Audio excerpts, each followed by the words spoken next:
la causa más frecuente de amenorrea es poliquistosis ovárica. Y en nuestro medio y en esta época, y en este momento, en este siglo, poliquistosis ovárica se ha convertido en una patología muy frecuente.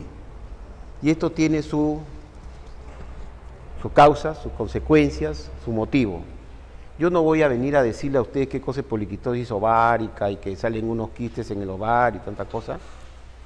Yo vengo a conversar con ustedes acerca de los efectos que está produciendo la poliquistosis ovárica, porque no es una charla para ginecólogos, es una charla para médicos internistas, para endocrinólogos, para todas las especialidades.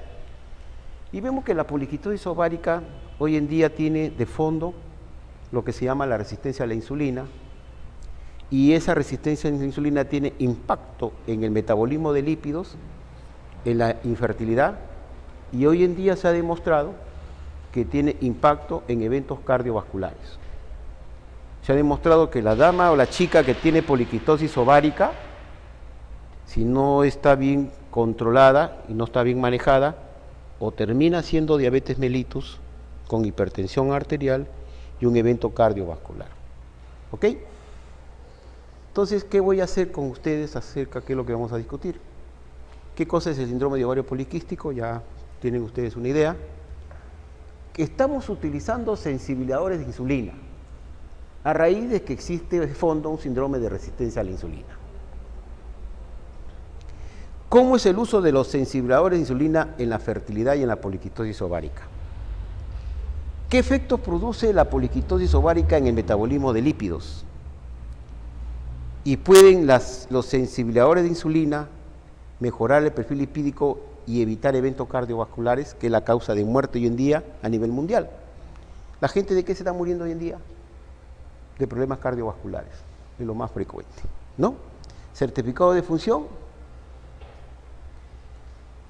infarto cardíaco, insuficiencia cardíaca, evento cardiovascular. La enfermedad poliquística no es una enfermedad, es un síndrome. Y no solamente se trata de quistes en ovarios, sino tiene algo más amplio. Y no solamente va a ser condición de que exista la lesión en el ovario, y no, como digo, no es una enfermedad, es un síndrome que abarca una serie de trastornos. Dentro del síndrome de ovario poliquísticos se relaciona con la obesidad. En el año 70, antes del año 70, el síndrome de Steen-Leventhal, que está en los libros, se relacionaba obesidad con poliquistosis ovárica. Todas las gorditas tienen poliquistosis ovárica, porque son gorditas, síndrome de Steen-Leventhal. Pero hoy en día las flaquitas también tienen ovario poliquístico. ¿Y dónde está el síndrome de Steen-Leventhal? Entonces, obesidad y delgadez. Hiperactividad adrenal. Algunos pacientes que tienen poliquistosis ovárica tienen también una hiperactividad adrenal, tienen un síndrome de Cushing subclínico. Parece que fuera un estrés. Hiperinsulinemia es lo que se ha demostrado hoy en día, hay un aumento de insulina, la insulina no actúa a efecto a nivel receptor y se acumula mayor insulina a nivel sanguíneo. Esto produce anovulación, defectos de receptor, defectos por receptor y una serie de trastornos. O sea que hay que pensar igual que un síndrome de Cushing. La poliquistosis ovárica tiene anovulación crónica, causa de infertilidad. Pero aquí viene lo interesante, de que las damas, las chiquillas, la gente joven, no viene por infertilidad y a ellos no les interesa salir gestando. Vienen por síndrome de virilización. La chica viene por síndrome, doctor, me está saliendo barba y tengo acné, y tengo 21 años. Entonces, hiperandrogenismo, y recientemente se ha descubierto que ese hiperandrogenismo está asociado al síndrome de resistencia a la insulina. La hiperinsulinemia lleva a una dislipidemia. Ustedes saben que cuando hay una hiperinsulinemia a nivel hepático, aumenta la síntesis de triglicéridos y el paciente tiene una hipertrigliceridemia. Y si tiene hipertrigliceridemia y con un HDL bajo, o sea, el colesterol protector bajo, esa asociación de hipertrigliceridemia con HDL bajo es una asociación tremendamente mortal para que el paciente haga eventos cardiovasculares, tremendamente aterogénicos, tremendamente aterogénicos. A largo plazo se ha demostrado que los pacientes con poliquistosis ovárica pueden hacer diabetes mellitus tipo 2, no insulino dependientes. 40% de pacientes desarrollan intolerancia de la glucosa a los 40 años de edad, después de haber sido diagnosticada de poliquitosis ovárica. Y se ha demostrado que esta incidencia, o las niñas que han tenido poliquitosis ovárica, hacen hipertensión arterial y hacen enfermedad cardiovascular. Entonces, estas son razones por las cuales tenemos que venir a conversar sobre esto. No vamos a hablar de infertilidad únicamente. Entonces, se ha demostrado hoy en día que existe una población muy importante a nivel mundial con poliquitosis ovárica. 4 a 6% de mujeres en edad reproductiva tienen poliquitosis ovárica. ¿Por qué? ¿Y de dónde sale eso? 40% tienen infertilidad. Es la causa más común de disfunción ovárica en gente joven. Esto se va a convertir, si no se trata, en un problema de salud pública, porque vamos a tener un aumento de pacientes con poliquitosis ovárica que a la larga van a hacer hipertensión arterial, diabetes y evento cardiovascular. Existe un estudio en los cuales, este es un estudio del año 2000, salió en esta revista. De 49 mujeres premenopáusicas diabéticas tipo 2, 82% tenían ovarios poliquísticos en un estudio de ultrasonido. Y de esas 49 mujeres, 52 tenían hiperandrogenismo y anormalidades menstruales. O sea, vean ustedes la relación de la poliquitosis ovárica con eventos metabólicos. Existen consensos, y este es un consenso del National Instituto de Salud en el año 90, este es un consenso de un instituto americano, donde el diagnóstico de ovario poliquístico lo basaban en base a 3 conceptos. Primero, el hiperandrogenismo que producían esos pacientes, o la hiperandrogenemia, con un dosaje de testosterona libre en sangre. Segundo, oligo o ovulación en aquellas mujeres que tenían por lo menos de 6 reglas al año, o tenían episodios de amenorreas intercurrentes. Y tercero, que si la paciente tenía estas 2 características y se estaba pensando en poliquitosis ovárica, teníamos que excluir lo que yo les dije temprano, el síndrome de Cushing, porque hay síndrome de Cushing que simulan poliquitosis ovárica. Tendríamos que excluir la hiperprolactinemia, hiperplasia adrenal o patología tiroidea. Cuando ustedes vayan a estudiar pacientes con poliquitosis ovárica, descarten esas posibilidades. Patología tiroidea, patología suprarrenal.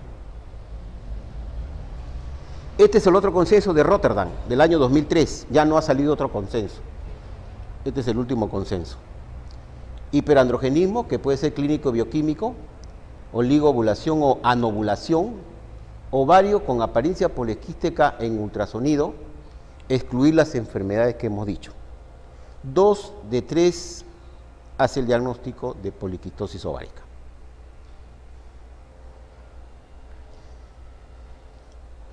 Existe toda una mezcolanza en cuanto a la sintomatología de poliquitosis ovárica. Existe un 80% que ustedes le toman una tomografía o una ecografía y hay poliquitosis ovárica.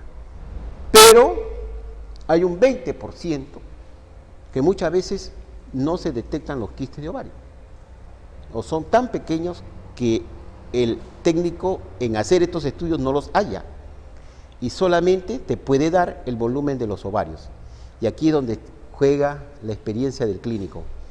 A todos los ecografistas que me van a hacer o me van a detectar ovarios poliquísticos, pídanle ustedes que le mande el volumen de los ovarios. Y ustedes simplemente con un crecimiento de ovario pueden ayudar a hacer diagnóstico de síndrome de poliquitosis ovárica. ¿Ok? Obesidad, 50% son gorditas, 50% son delgadas. Reglas irregulares, el 70-85%. Normalmente existe una relación LH-FSH de 3 a 1. Cuando esa relación de 3 a 1 es cada vez mayor, y eso lo ocupa el 60%. Entonces, existen patrones, existen características muy interesantes en pacientes con poliquitosis ovárica. El síndrome de la resistencia a la insulina, lo que se trata acá es que existe, esto es normal, ¿no? Hay un pasaje de glucosa dentro de la célula, pero acá no. Existen mecanismos de receptores en los cuales se imposibilita el ingreso de la insulina a la célula. Y como no ingresa insulina a la célula, no se produce la captación de glucosa por la célula pide más insulina para que haga su efecto a nivel periférico, el páncreas libera mayor cantidad de insulina y se produce la hiperinsulinemia, con un mecanismo compensatorio para metabolizar o permitir el ingreso de glucosa celular. Existen unas pruebas para ver la resistencia a la insulina. Es la proporción insulina-glucosa en ayunas. Esta es simple, lo pueden hacer ustedes en cualquier laboratorio. La prueba de laboratorio más útil, si esta relación de insulina-glucosa es menos de 4.5, se considera normal. Este está haciendo un síndrome de resistencia a la insulina. Tiene un 95% de sensitividad y 85% de especificidad. Este artículo salió en el año 98 y de ahí se sigue utilizando para ver síndrome de resistencia a la insulina. La hiperinsulinemia, ¿qué produce? Va a producir disminución en la producción de las sustancias que transportan los esteroides sexuales. Como bloqueamos la globulina que transporta los esteroides sexuales van a quedar libres y va a haber una mayor cantidad de esteroides sexuales a nivel sanguíneo, porque se bloquea el transportador. Segundo, a nivel del ovario, la insulina estimula determinados estirpes celulares para aumentar la producción de sustancias androgénicas, testosterona libre, de hidroepiandrosterona. Entonces hay un hiperandrogenismo. Y se producen anormalidades en la relación LH-FSH. Esta alteración de la relación LH-FSH basta que el LH esté sumamente elevado y evita los ciclos ovulatorios y el paciente hace anovulación. Entonces tenemos la asociación de la hiperinsulinemia que lleva a un hiperandrogenismo con anovulación y esto nos hace tranquilamente el diagnóstico de síndrome de ovario poliquístico, donde la hiperinsulinemia ha sido el causante, el inicio, el precursor de la poliquistosis ovárica. ¿Y quién es el precursor de la poliquistosis ovárica? Si lo queremos relacionar al peso, la obesidad en algunos pacientes es el precursor de la hiperinsulinemia. Y en paciente delgada pareciera que tuviera un factor genético, racial, familiar en este tipo de pacientes delgadas, pero más se relaciona a pacientes obesas. Vean ustedes la prevalencia, siempre tomamos países donde hay muchas gordas. Por ejemplo, se ve que en Estados Unidos en el año 76 al 99 existía una gran cantidad de pacientes con sobrepeso y obesidad. Conforme han pasado los años, miren acá en el año 80, 76 a 80, se incrementó el número de pacientes con obesidad o sobrepeso en el año 88, 94 y se incrementó mucho más en el año 99. Igual aquellos pacientes con sobrepeso y con obesidad. O sea, en estos últimos años tenemos poblaciones mucho mayor de gente con obesidad y lo que es triste, en niños y adolescentes con síndrome de ovario poliquísticos, sobre todo en adolescentes. Vean el incremento que ha habido conforme pasan los años de pacientes con sobrepeso en mujeres y que a la larga nos van a llevar a síndrome de ovario poliquísticos. Entonces, ¿cuáles son las razones para utilizar sensibilizadores de insulina? Si yo estoy diciéndole a ustedes que la hiperinsulinemia es la causa, el precursor, el inicio del síndrome de poliquistosis ovárica. Con sensibilizador de insulina mejoramos los niveles de andrógenos, se normalizan las reglas, se incrementa la ovulación, se bloquea la infertilidad, la paciente se vuelve más fértil, hay mejor respuestas a aquellas pacientes que son inducidas a la ovulación, mejoría en los parámetros metabólicos, mejorías en el metabolismo de lípidos, mejorías en la implantación cuando hay gestación. O sea, produce una serie de mecanismos muy interesantes los sensibilizadores de insulina. La metformina, no estoy contratado, ni tengo contrato con ninguna empresa que usa metformina, pero la metformina es el convidado de piedra. En diabetes mellitus Todos los pacientes con diabetes mellitus tipo 2 arrancamos con metformina porque es la sustancia idónea, así sean gordos o delgados. En pacientes con poliquistosis ovárica, como sensibilizante de insulina es la droga que más se está utilizando. Reduce el nivel de glucosa sin causar reducción de los niveles de glucosa en sujetos que no son diabéticos. Si yo le doy metformina a un diabético, puedo bajar la glucosa, pero si le doy metformina a una chica que tiene poliquistosis ovárica y no es diabética, no hay la posibilidad de bajarle la glucosa, no va a producir hipoglicemia. Ese es un dato que quiero que lo lleven bien preciso. Potencia los efectos metabólicos de la insulina en los tejidos periféricos, estimula los receptores para insulina para que haga efecto su captación e introducción de glucosa al intracelular. Es un transporte, incrementa el ingreso de glucosa en la célula y en el hígado inhibe la síntesis de glucosa de sustancias no originales, la gluconeogénesis. El diabético tiene gluconeogénesis incrementada. El diabético forma glucosa en la noche por este mecanismo. Nosotros usamos metformina para evitar o bloquear ese mecanismo. También se usa en pacientes gorditas para evitar ese mecanismo.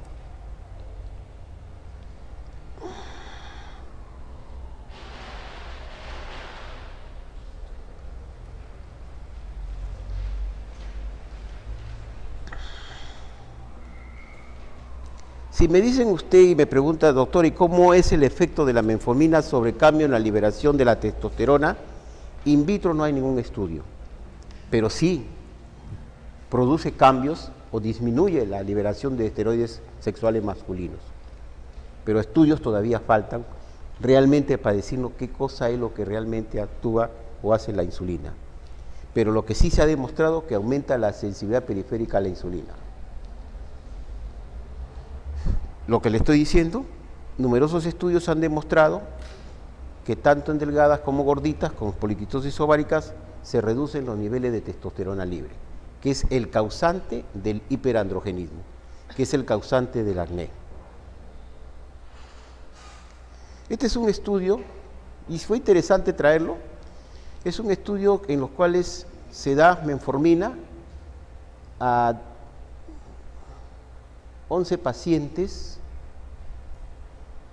¿no? Metformina a pacientes con poliquistosis ovárica asociados a una dieta. Se le dio por un tiempo de 10 meses más o menos, fueron 11 adolescentes, 11 fueron los pacientes. Antes de darle metformina, 5 de estas 11 pacientes tenían amenorreas, 3 de estas pacientes solamente tuvieron una regla en el año, y 3 de estas pacientes tuvieron más o menos 6 reglas durante todo el año, o sea, un trastorno del ciclo menstrual, amenorreas, antes de darle metformina. Si le damos a estas 11 pacientes metformina, 10 de las 11 pacientes, que es el 91%, retornaron sus ciclos menstruales normales. 39 de la visita de seguimiento en pacientes con reglas regulares fueron ovulatorios. Eso se vio su capacidad fértil porque tenían liberación de progesterona en la segunda fase del ciclo. Cuando hay liberación de progesterona significa que hay ovulación y hay cuerpo lúteo, ¿ok? Entonces se vio que habían reinstalación del ciclo menstrual y de reinstalación de la capacidad fértil. Y lo interesante es que de las 11, 9, que es el 82%, perdió peso. Entonces, son estudios que demuestran que dentro de los sensibilizantes de insulina, metformina es una droga que está haciendo efecto benéfico sobre poliquistosis ovárica.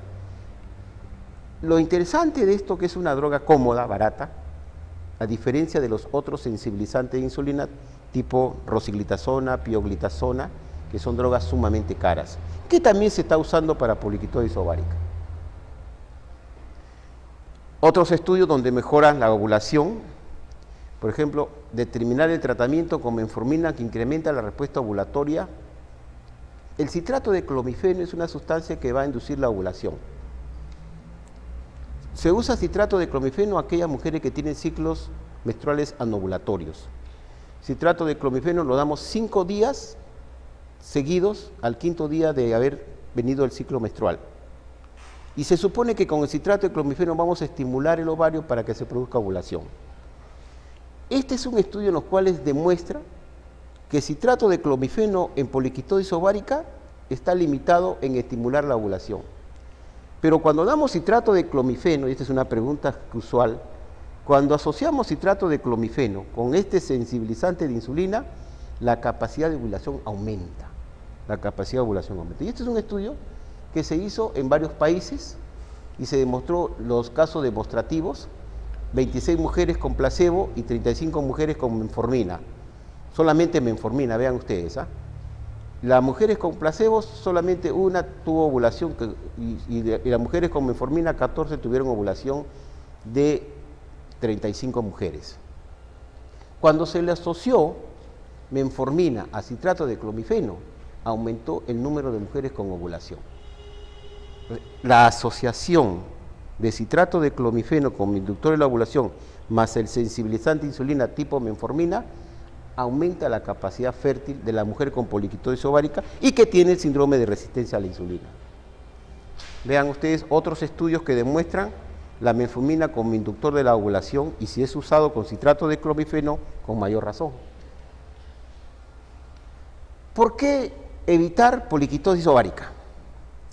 Si ustedes ven las causas de muerte o los problemas de salud de la mujer en forma genérica, en forma tradicional, ven que la mujer usualmente atribuimos que su causa de muerte generalmente es un cáncer. Y el cáncer de mama se sigue diciendo que es una de las causas de mortalidad muy elevada en mujeres. Pero hoy en día tenemos programas especiales a nivel del ministerio en lo cual se detecta lesiones de cáncer precoces y la incidencia de cáncer de mama se ha venido abajo, porque ya no hay una mujer que al año se hace 2 estudios de mamografía o va donde su ginecólogo para despistar lesiones tumorales tanto uterinas como de glándulas mamarias. O sea, la incidencia de cáncer ginecológico ha disminuido. Esa es una percepción, pero hoy en día la realidad, la causa de muerte de nuestras damas se ha incrementado y son problemas cardiovasculares.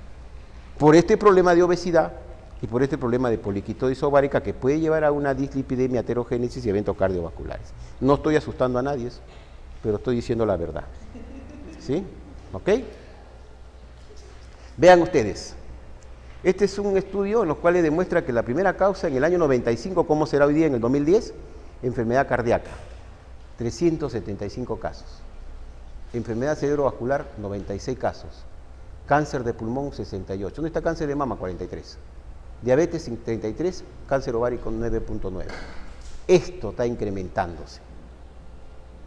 Entonces, una vez más, se demuestra que la relación que existe entre la resistencia a la insulina y la arterioesclerosis. La resistencia a la insulina nos lleva a hipertensión arterial, obesidad, hiperinsulinemia, diabetes, hipertrigliceridemia, aumento del LDL, que es la lipoproteína tremendamente aterogénica, disminución del HDL, disminución de la lipoproteína protectora, y estos pacientes tienen trastorno de hipercoagulabilidad. O sea, fíjese todo lo que acarrea el síndrome de resistencia a la insulina con su elemento fundamental que es la aterosclerosis. Vean ustedes la relación que existe o el ascenso que ha habido de acuerdo al aumento de insulina por quintiles. Mientras mayor son las concentraciones de insulina, el riesgo de mortalidad coronaria es mucho mayor. Vean la diferencia, aquellos que tienen más de 115 mil unidades por mililitro o valores elevados de insulina, mientras aquellos que tienen valores bajos de insulina. La mortalidad es menor, aquí la mortalidad es mayor. Los lípidos.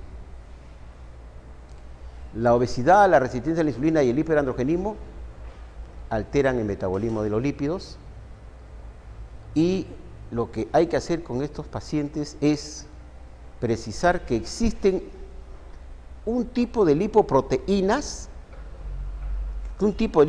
que son más aterogénicas que otras. Y ya ha demostrado que existe dentro de la hiperinsulinemia un incremento de una lipoproteína, una LL pequeña, que es tremendamente aterogénica. Todo eso por la hiperinsulinemia.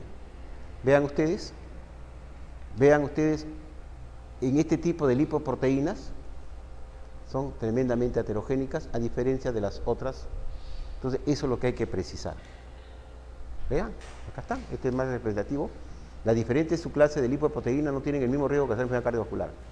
Estas lipoproteínas pequeñitas son las que son tremendamente heterogénicas. Bueno, doctor Ramírez, ¿qué hacemos? ¿Cómo tratamos a nuestros pacientes con poliquitosis ovárica? ¿Cómo tratamos la hiperinsulinemia? ¿Cómo tratamos la dislipidemia? Existen una serie de mecanismos terapéuticos para la poliquitosis ovárica. Si es gordita, dieta, bajo en carbohidratos, actividad física. Doctor Ramírez, ¿y cuánto de actividad física debo hacer y cuánto tiempo por día? Entonces yo les digo, la actividad física debe hacerse los mismos días que usted consume alimentos. ¿Usted consume alimentos todos los días? Sí. Entonces tiene que hacer actividad física 7 días a la semana. ¿Ok? ¿Cuánto tiempo por día? El tiempo que demoras en comer. ¿Cuánto tiempo te demoras en tomar desayuno? 20 minutos. ¿Cuánto tiempo en almorzar? Otros 20 minutos. ¿Y cuánto tiempo en cenar? Otros 20 minutos. O sea, tiene que hacer actividad física todos los días y un promedio de 40 a 60 minutos diarios. ¿Ok? Esa es la recomendación que hacemos los endocrinólogos. Y hoy en día, pues, el que tiene dinero, su cirugía, pues, ¿no? Pero tiene que ir donde un buen cirujano, porque si no queda con un daño cerebral irreversible, ¿no? Entonces, la cirugía, el que tiene dinero, se quita la pérdida de peso.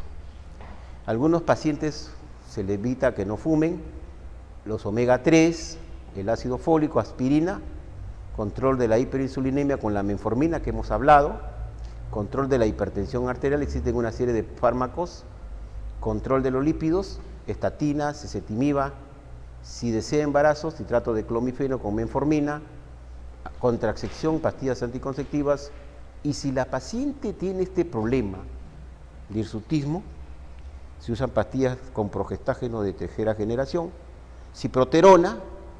La ciproterona es un antiandrógeno. Ciproterona es un antiandrógeno que bloquea la liberación y efecto periférico de los andrógenos para evitar la estimulación y liberación o pronunciación de los vellos en zonas hormonales. ¿Cuáles son las zonas hormonales? Barba, borde peribucal, borde interno de piernas, borde interno de brazos, alrededor del pezón y alrededor del ombligo. Entonces, la ciproterona, antiandrógeno, utilizados en aquellas pacientes que tienen un gran componente de hiperandrogenismo o hirsutismo.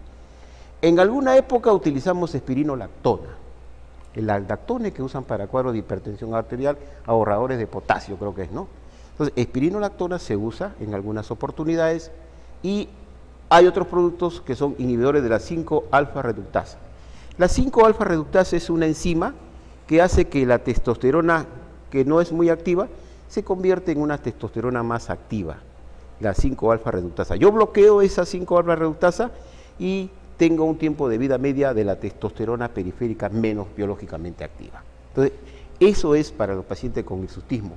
En nuestro medio de estas pastillitas tenemos el Dixi 35, el Diane 35. Ambos tienen ciproterona y tienen un poquito de estrógenos femeninos. El problema es que tiene que ser diagnosticado, después tiene que ser tratado, tiene que darse el tratamiento después que ha recibido un buen diagnóstico. Primero hay que diagnosticar, hay que ver si hay hiperinsulinemia, metformina, y como concomitante le puede dar un poquito de ciprosterona si es que hay problema de hirsutismo. ¿Ok? Ya ustedes tienen una bibliografía extensa acerca de poliquistosis ovárica. Este es un tema que está cada día dándose vueltas, pero hoy en día la eventualidad son evitar los eventos cardiovasculares. Y les presento al único hospital que hospitalizó pacientes con virus H1N1. ¿Alguna pregunta?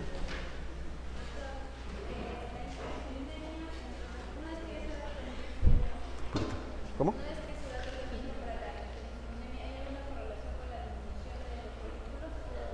¿De qué?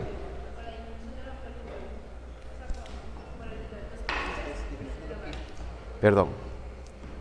Despacito, porque no te estoy escuchando bien. Dime. Cuando se da tratamiento para la hiperinsulinemia, ¿Ya? ¿hay alguna correlación con la disminución de los quistes en el ovario? Sí. Buena pregunta. Porque tú a los 6 meses que estás dando o la metformina o la ciprosterona, tienes que volver a hacer otra ecografía o tomografía o resonancia o el método de radiodiagnóstico que le has hecho su diagnóstico y debe reducirse, se reducen. Pero no solamente tienes que manejar la hiperinsulinemia con metformina o con ciprosterona, sino también tienes que hacerla bajar de peso si es gordita, tienes que hacerla que haga actividad física y tener una buena alimentación a base de proteínas, quitarle hidrato de carbono, pero sí hay reducción. Y esa reducción va asociado con disminución de insulina, desaparición de los quistes de ovario. Porque la hiperinsulinemia es el precursor de los quistes de ovario. ¿Sí? Actualmente los antiandrógenos han sido reemplazados por la metformina. Otra pregunta interesante, que me parece que estamos en un grupo muy interesante acá. Primero se estaba usando mucho la ciprosterona. Yo usé ciprosterona cuando recién terminé mi residencia de endocrinología, como más que todo viendo el problema de tipo de hiperandrogenismo y no se veía mucho el problema de anovulación, porque la niña que viene aún con una consulta son generalmente solteras y a ellas no les interesa la gestación, a ellas lo que le interesa es la parte estética. Doctor, desaparezcame el acné, desaparezcame el hirsutismo. Entonces, o le dábamos ciprosterona o le dábamos espironolactona.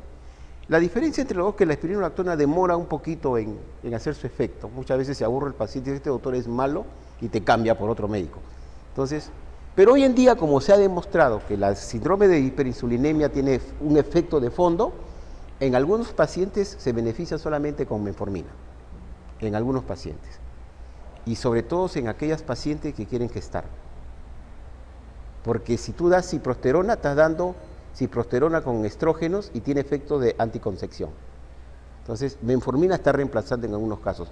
En otros casos le doy la terapia combinada, ¿ya? Que tenga un gran componente de trastorno de ciclos ovulatorios más hiperandrogenismo. Entonces le doy terapia combinada en los casos rebeldes, ¿no? Porque hay intensidades. No les he traído las fotos, hay unas fotos muy bonitas donde se ve la chica hirsuta con acné, su tratamiento, 6 meses, su quiste de ovario, a los 6 meses ves una limpieza facial, disminución de la hiperpilosidad y disminución de los quistes de ovario. Existen otras drogas, en el último congreso que hubo acá de ginecología, se presentó estudios con pioglitazona y rosiglitazona. Esos son sensibilizantes de insulina que se usan en diabetes. Con pioglitazona estamos haciendo un estudio en el Hospital Carrión a los pacientes con hirsutismo y con quiste de ovario. Hemos conseguido una buena cantidad de pioglitazona, pero el problema es que quizás estas drogas vayan a bajar la glucosa en estos pacientes que no son diabéticos, ¿ya? Entonces habría que buscar qué dosis es la que se recomienda en estos pacientes, y hay reportes extranjeros con pioglitazona y rosiglitazona. ¿Alguna otra pregunta? ¿Sí? Bueno, los felicito a ustedes por estar aguantándome a esta hora. Deben estar con hambre. Gracias.